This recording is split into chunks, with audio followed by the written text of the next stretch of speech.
There are many ways to tell a story, but listen to this. I worked hard and finally achieved my goal. It's clear, it's factual, but it's very forgettable. Now, how about if you told the same story in this way? It was 5 a.m. in my tiny apartment. The glow on my laptop lit the room. Cold coffee lingered in the air. My hands shook as I refreshed my email again and again. Same story, but now you can see it. You can almost smell the coffee in that cold room. You can feel the tension. You are there in that moment. That's the power of sensory storytelling. Because great stories don't just tell people what happened. They let the audience experience it themselves. Most stories fail because they are too general. I was nervous. It was a tough day. The words make sense, but the brain doesn't picture anything. Your audience hears the statement, but they don't live in it. Stories become powerful when listeners can see, when they can hear, and when they can feel the scene.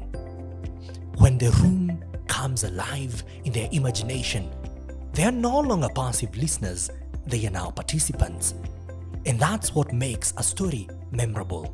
Your job as a storyteller is not just to describe events, it's for you to paint a scene like Michelangelo. Great storytellers engage these 5 senses. Sight, 60% of impact. This is why we talk about the colors, the movement, the facial expressions. Example, the conference room was silent except for the red timer counting down on the screen. Instantly, the audience sees the scene. Let's talk about sound. This has 20% of impact, the footsteps, the murmurs, or the bustling of the room. Sound sets the tone. Now let's talk about touch, taste, and smell. When all combined, they carry 20%.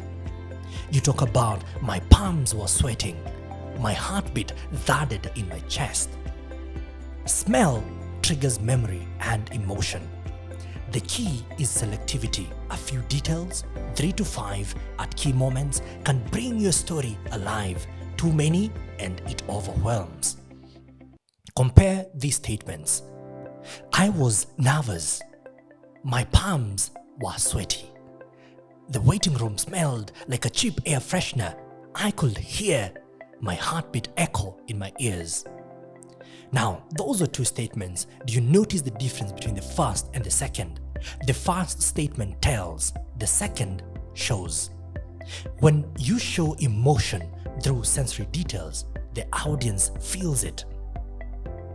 Use this principle at critical moments in your story, tension points, climaxes, or turning points to show the difference.